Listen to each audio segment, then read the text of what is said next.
आज हम BA part second विषय हिंदी साहित्य के प्रथम प्रश्न पत्र रीतिकाल का अध्ययन करेंगे।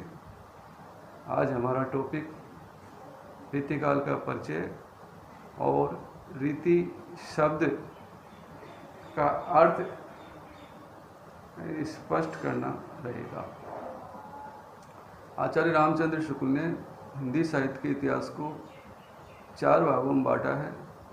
उन्होंने हिंदी साहित्य का जो प्रथम काल है उसको वीर गाथा काल नाम दिया है, जिसका समय विक्रम संवत 1075 से विक्रम संवत 1375 तक का बताया है। दूसरा काल उन्होंने भक्ति काल, जिसका समय 1375 विक्रम संवत से 1700 विक्रम संवत के मध्य रहा है, जिसे पूर्व मध्यकाल भी कहते हैं। तीसरा जो काल है उसका नाम उन्होंने रीतिकाल नाम दिया है, जिसका समय 1700 विक्रम संवत से लेकर 1900 विक्रम संवत तक का रहा है। और चौथा जो काल है उसको उन्होंने गद्य काल नाम दिया है, जिसे दूसरा नाम उन्होंने आधुनिक काल दिया है। इसका समय 1900 विक्रम संवत से लेकर आज तक का है। ये रीतिकाल का जो समय है वो आचार्य रामचंद्र शुक्ल के अनुसार 1700 विक्रम संवत से लेकर 1900 विक्रम संवत तक का रहा है।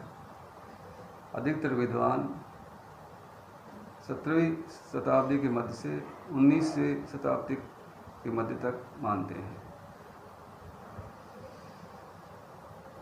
भक्ति काल की समाप्त होते न होते उसकी अंत्य सलीला से हिंदी साहित्य में एक नवीन सरणी का आरंभ हुआ है, जिसका समय सामान्यतः विक्रम संवत 1700 के आसपास माना जाता है। इस नवीन युग को उत्तर मध्यकाल अथवा रीतिकाल भी कहा जाता है। हिंदी साहित्य के आदिकाल में जहाँ साहित्यिक गतिविधियों का वैविध्य रहा है, वहाँ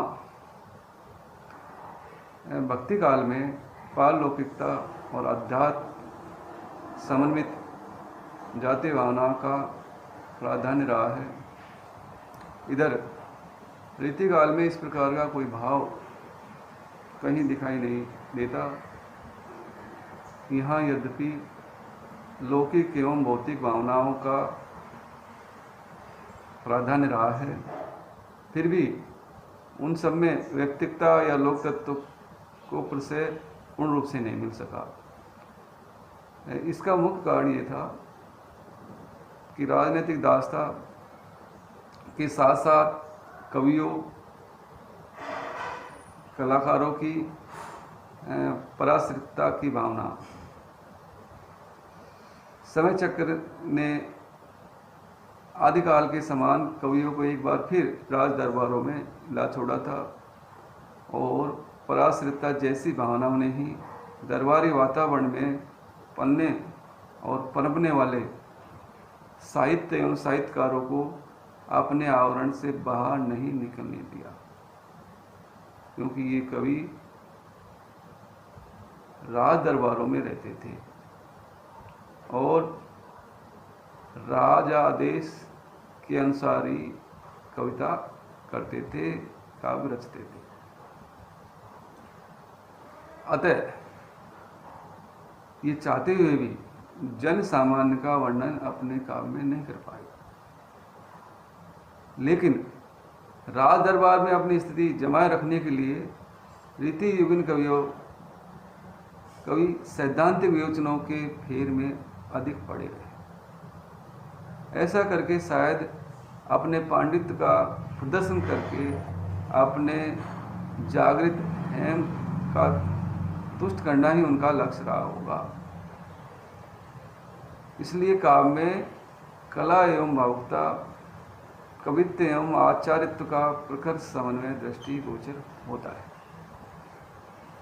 विद्वानों ने रीतिकाल के साहित्य को राज परिवार का साहित्य माना है, जनपद का नहीं, क्योंकि जनजीवन तो निश्चय ही रीतिविहीन साहित्य से असंपृक्त रहा है। जनजीवन से क्या हो रहा है, इससे उस काव्य में कोई वर्णन नहीं मिलता है या उनकी कोई जानकारी नहीं मिलती है। केवल राज दरबार में क्या हो रहा है उसी का इन्होंने वर्णन किया है। इस युग का साहित्य सृजन अभिजात संस्कृति की छत्र छाया में हुआ था और उसी का ये कुल मिलाकर प्रतिनिधित्व करता है। इस युग को विलासिता का युग भी कहा जाता है। इसमें ऐहिकता का वर्णन अधिक किया है।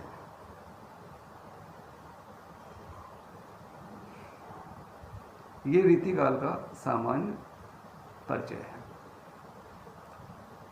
दूसरा जो आज का बिंदु है हमारा है रीति। रीति शब्द का अर्थ और तात्पर्य क्या है, इस पर हम चर्चा करेंगे। जैसा आचार्य रामचंद्र शुक्ल ने इस युग का नाम रीतिकाल दिया है, जबकि अधिकतर विद्वान इसको उत्तर मध्यकाल के नाम से जानते हैं।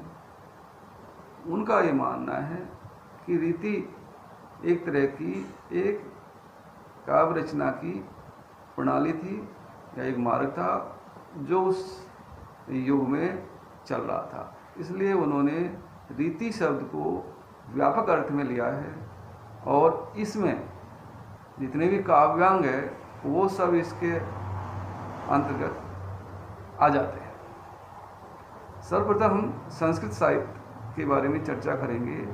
संस्कृत साहित्य में रीति के प्रवर्तक आचार्य वामन ने रीति को विशिष्ट पद रचना कहा है। विशिष्टा पद रचना रीति है और पद रचना के वैशिष्ट की विभिन्न गुणों के संश्लेषण पर आश्रित माना है। अर्थात विशेषो गुणात्मा, अर्थात काव्य में माधुर्य आदि गुणों का समावेश भी अपनी विशेषता है और यही विशेषता रीति कहलाती है। इसका अर्थ ये हुआ कि विशिष्ट पद रचना अर्थात वैदर्भी, गौड़ी और पांचाली जैसी रीतियों के आधार पर पद की रचना हो और उसमें गुणों का विशेष महत्व हो,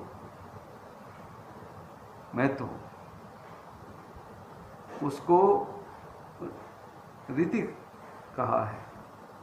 दूसरे शब्दों में वामन के अनुसार गुण संपन्न रचना रीति है और ये काव्य की आत्मा है। रीतिरात्मा काव्य से, अर्थात काव्य की आत्मा रीति है। गुणों और वृत्तियों को ध्यान में रखकर पदों या वाक्यों की रचना के विशिष्ट विधान को आचार्य वामन ने रीति कहा है। शाब्दिक दृष्टि से रीति का अर्थ मार्ग, शैली, परंपरा, प्रणाली या पद्धति है। भर्तमुनि ने रीति के स्थान पर प्रवृत्ति नाम से अभिहित किया है। आचार्य दंडी ने मार्ग, कुंतक, भोज आदि कवियों ने रीति का पर्याय मार्ग ही का उपयोग किया है। आनंद वर्धन ने कहा है कि रीति वह विधि है जिसके द्वारा काव्य के शरीर शब्द अर्थ में चारुता आती है। उक्त विवेचन से यह स्पष्ट होता है कि संस्कृत साहित्य में रीति शब्द का प्रयोग रचना के मार्ग या पद्धति विशेष के अर्थ में प्रयुक्त होता था, लेकिन हिंदी साहित्य में रीति शब्द का प्रयोग विशेष अर्थ में प्रयुक्त हुआ है जो वामन के शास्त्रीय अर्थ से एकदम भिन्न और व्यापक है। यहाँ पर रीति का तात्पर्य लक्षण देते हुए या लक्षण को अपने ध्यान में रखकर लिखे गए काव्य से होता है। इस प्रकार रीति काव्य वह काव्य है जो लक्षण को आधार या ध्यान में रखकर रचा जाता है, जिसमें अलंकार, रस ध्वनि आदि को लेकर इनके उदाहरण रूप में रचित हिंदी काव्य साहित्य के अंतर्गत है। इसके रूप में हम ये कह सकते हैं कि रीति काव्य उस काव्य को कहेंगे जिसमें काव्यांगों, रस, अलंकार, ध्वनि, रीति, वक्रोक्ति, नायिकाभेद आदि के लक्षण देते हुए या ध्यान में रखकर उदाहरण स्वरूप काव्य रचना की हो या उसके लक्षण चाहे नए भी दिए हो।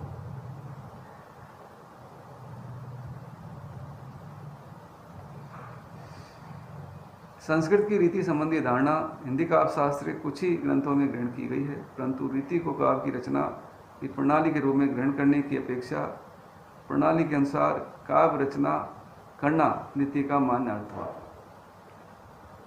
इस प्रकार रीति काव्य का अर्थ ये हुआ कि ऐसा काव्य जो अलंकार, रस, गुण, ध्वनि, नायिकाभेद आदि का काव्य शास्त्रीय प्रणालियों के आधार पर रचा गया हो। इनके लक्षणों के साथ साथ स्वतंत्र रूप से इनके आधार पर काव्य लिखने की पद्धति ही रीति नाम से प्रसिद्ध हुई, और ये पद्धति जिस काल में सर्व प्रमुख रही वह काल हिंदी साहित्य में रीति काल के नाम से प्रसिद्ध हुआ। आज हमने मूलतः रीति काल का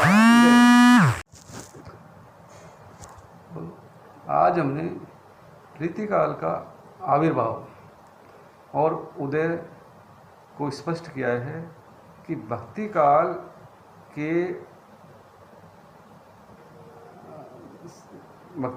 के समाप्त होते या न होते रीति काल का आरंभ हुआ, और वो एक तरह से काव्य में नई प्रणाली आई, ये नया काल आया। इसके बारे में हमने चर्चा की। ये शाहजहाँ का काल था और विलासिता का युग था, और राजा महाराज बस अपने राज दरबार में संगीत और सुंदरी या तो सुंदरी उनके राज दरबार में नृत्य करती रहती थी या संगीत चलते रहते थे। बस दरबारी वातावरण था, सामंती वातावरण था, जैसा राजा चाहता था उसी तरह का काव्य कवि रचते थे। उनके दरबारों में ही कवि रहते थे। राजा की रुचि और अरुचि को ध्यान में रखते हुए वो काव्य रचना करते थे। जन सामान्य से क्या कुछ हो रहा है, क्या कुछ गुजर रहा है, इससे उन कवियों को कोई लेना देना नहीं था। जैसा राजा चाहता था वैसे ही वो काव्य रचना रच रहे थे। यद्यपि वो जैसे बताया गया कि अपने हेम को तुष्ट करने के लिए वो काव्य शास्त्रीय जो अंग है उनका वो निरूपण करते थे, जिनमें अलंकार है, रस है, या रीति है, या ध्वनि है, या वक्रोक्ति है, या नायिका भेद है आदि का भी उन्होंने वर्णन किया और उदाहरण रूप में अपनी कविता प्रस्तुत की। कई बार वो लक्षणों को ध्यान रखते थे, कई बार उनके लक्षण भी देते थे और कविता करते थे। इस तरह की हिंदी साहित्य में एक नई प्रणाली विकसित हुई जो बाद में रीति काल के नाम से प्रसिद्ध हुई। रीति शब्द का अर्थ पर भी हमने आज चर्चा की है, व्यापक चर्चा की है। संस्कृत साहित्य में रीति काव्य रचने की एक प्रणाली थी, एक पद्धति थी, ये एक मार्ग था। लेकिन हिंदी साहित्य में इसका जो अर्थ है और भी व्यापक हो गया। हिंदी साहित्य में काव्य रचने का एक पद्धति इसको बताई गई है, एक धारा थी कि इस तरह काव्य रचा जाए। तो संस्कृत साहित्य से इतर हिंदी साहित्य में रीति का अर्थ भिन्न और व्यापक है। इसमें बताया गया कि रीति काव्य वह काव्य है जिसमें काव्य अंगों की चर्चा की गई है। जिसमें काव्यांगों की चर्चा की गई है और उदाहरण स्वरूप अपनी कविता रची जाती है। जबकि संस्कृत साहित्य में रीति काव्य की आत्मा है, विशिष्ट पद रचना रीति है, विशिष्ट गुणात्मा, जैसा आचार्य वामन ने कहा। भोज और कुंतक, आनंदवर्धन ने भी उन्हीं के मत का समर्थन किया। उन्होंने कहा शब्द और अर्थ में चारुता लाना ही रीति है। इस तरह आनंदवर्धन ने भी कहा है। लेकिन हिंदी साहित्य में इस तरह का वर्णन नहीं है। हिंदी साहित्य में काव्य रचने की एक प्रणाली थी और रीति का अर्थ आचार्य रामचंद्र शुक्ल ने व्यापक अर्थ में लिया है, जिसमें जितने भी काव्यांग हैं वो सारे आ जाते हैं। और ये कवि अपने आप को आचार्य भी कहते थे, कवि और आचार्य दोनों थे। इन्होंने लक्षण ग्रंथ भी लिखे और स्वतंत्र रूप से इन्होंने काव्यांगों की चर्चा की और काव्य रचना भी की। इसलिए आज हम इन दोनों बिंदुओं पर हमने व्यापक चर्चा की। अगले अध्याय में इससे आगे इसका जो नामकरण है उस पर हम चर्चा करेंगे। धन्यवाद।